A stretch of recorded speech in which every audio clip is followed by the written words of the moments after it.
costos de materiales, mano de obra y costos indirectos. Recordemos que los materiales directos son los que forman parte del producto terminado, mientras que los materiales indirectos tienen importancia secundaria o no forman parte del producto. Es necesario efectuar un adecuado control de los materiales, porque un inventario excesivo puede ocasionar pérdidas por deterioro, sobre todo en el caso de inventarios de alimentos u otros materiales que se deterioran rápidamente. Espacio adicional para almacenamiento, sobre todo cuando requiere refrigeración u otras condiciones especiales. Y un alto costo de oportunidad del capital, porque el dinero invertido en el inventario podría emplearse en otras cosas. Pero una escasez de inventarios puede provocar interrupción de la producción, cuando falta un material.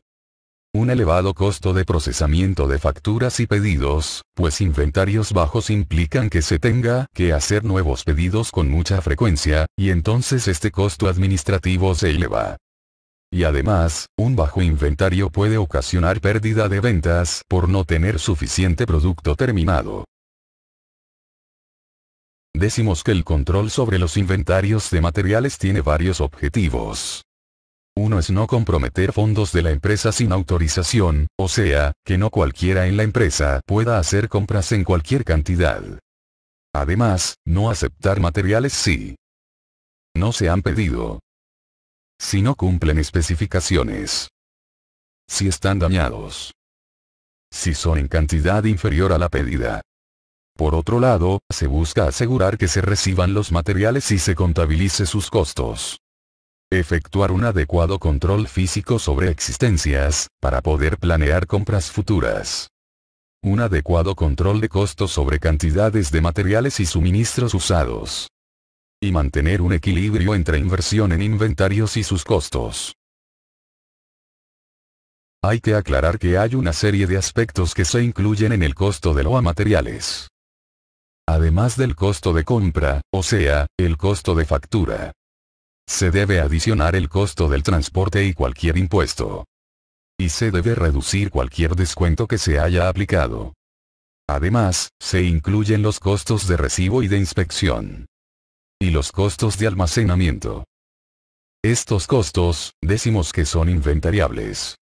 Aparecen en el balance general dentro del valor del inventario de materias primas. Y en el estado de resultados en lo correspondiente al costo de artículos vendidos. Podemos hablar de dos tipos de inventarios. Uno es el sistema periódico. En este caso se hace el inventario físico cada cierto tiempo. El costo de los materiales empleados es la cifra de saldo en las cuentas. Otro es el sistema perpetuo. De acuerdo con este sistema, la cifra que aparece en libros como inventario final representa el saldo de las cuentas. Puede verificarse por conteo físico. Vamos a mencionar una serie de aspectos relacionados con la organización para el adecuado control de los materiales. La organización para el control de los materiales consiste en las siguientes fases. Primero se compran los materiales. Estos se reciben por el personal de la empresa. Luego viene la inspección para verificar que se recibe lo que se pidió y con las especificaciones requeridas por la empresa. Después se pasa al almacenamiento. Posteriormente se utilizan los materiales en la producción. Para finalmente pasar al reemplazo, o sea, repetir el proceso completo. Así, cuando sea necesario comprar materiales se emite de bodega a proveeduría una requisición de compra de materiales. Esta requisición indica datos como la fecha del pedido, la fecha requerida de entrega, las firmas de quien solicita, la cantidad y descripción de los materiales, el costo unitario, el costo total, los costos de embarque, de manejo, de seguro y otros relacionados. Luego tenemos la orden de compra. Esta la emite proveeduría al vendedor. Esta indica datos como la fecha del pedido, la fecha de entrega requerida, los términos de entrega y de pago, la cantidad, descripción y precio convenido, además de la firma autorizada. Una vez realizada la compra, tenemos la factura. Esta la emite el vendedor a la empresa. y entonces se reciben los materiales. De ahí se genera un informe de recepción. Este lo genera bodega a contabilidad, a proveeduría y a tesorería. Este informe debe indicar el proveedor, el número orden de compra, la fecha de recibido, la cantidad recibida, la descripción, las diferencias o mención de artículos dañados, y la firma autorizada. Cuando los materiales se van a emplear, entonces producción emite a bodega una requisición de materiales. Esta requisición lleva datos como la fecha del pedido, la fecha requerida de entrega, las firmas para quien solicita y quien remite mercadería, el nombre del departamento, la cantidad y descripción de los materiales, los costos según sistema y método de evaluación.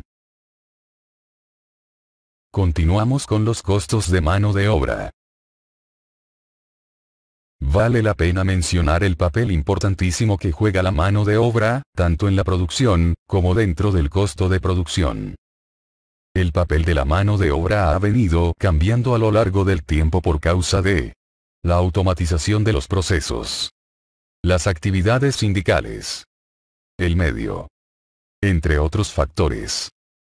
Normalmente el costo de la mano de obra representa una parte importante del costo total de producción, aun en producciones que no son intensivas en el uso de la mano de obra. Por tal razón, se debe propiciar un ambiente que conduzca a la eficiencia, que establezca controles adecuados, y que se contabilicen apropiadamente los costos de la mano de obra. Con relación al control de los costos de la mano de obra, hay algunos aspectos que vale la pena comentar. Primero, es necesario implementar procedimientos satisfactorios para la selección de los mejores empleados, su capacitación y la asignación adecuada de los trabajadores a las distintas actividades de la producción. Por otro lado, el establecimiento de programas adecuados de remuneraciones, condiciones de trabajo y beneficios, de conformidad con requisitos legales y la competencia, así se podrán retener en la empresa a los empleados más eficientes y productivos. Luego, el empleo de métodos para asegurar un desempeño laboral eficiente. Y, además, la aplicación de controles para asegurar que solo se remunera a los trabajadores debidamente capacitados y de acuerdo con su desempeño.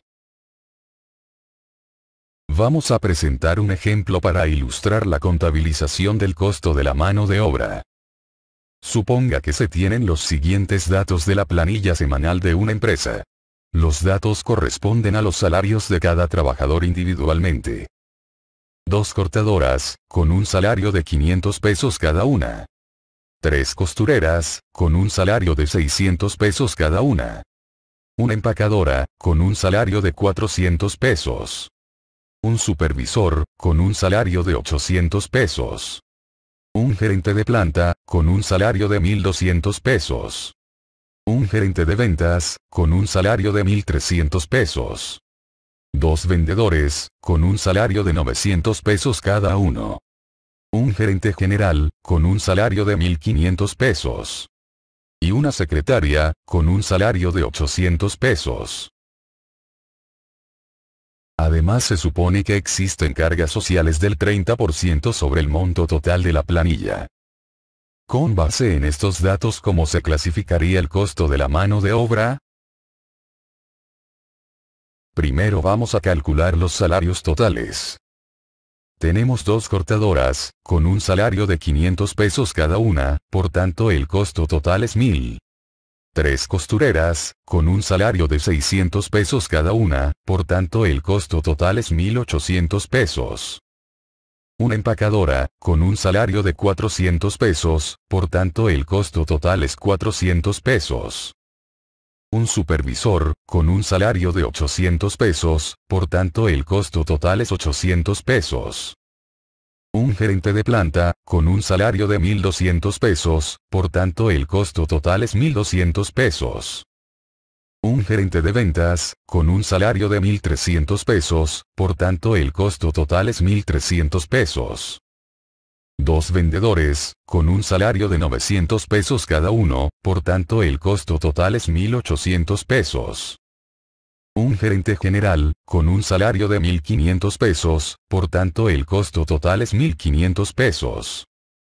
y una secretaria, con un salario de 800 pesos, por tanto el costo total es 800 pesos. Ahora que tenemos los totales calculados, entonces podemos clasificar los costos de mano de obra en mano de obra directa y mano de obra indirecta. Los salarios de las cortadoras, costureras y la empacadora corresponden a la mano de obra directa, porque trabajan directamente en la elaboración del producto terminado. El monto total es de 3.200 pesos. Luego, el salario del supervisor y el del gerente de planta corresponden a la mano de obra indirecta. Su monto total es de 2.000 pesos. Los salarios del gerente de ventas y de los vendedores corresponden a gastos de ventas.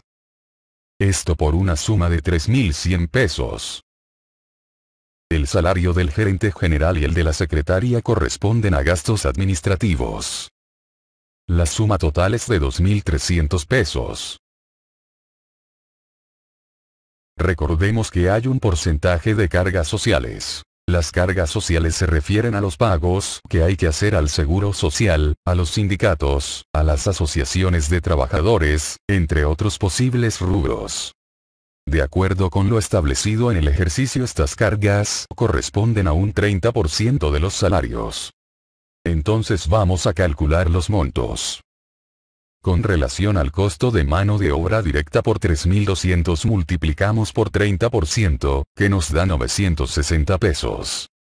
Luego la mano de obra indirecta por 2.000 por 30%, que da 600 pesos. Estos dos rubros corresponden a costos indirectos de fabricación, por lo que tenemos carga fabril o costos indirectos por 1.560 pesos.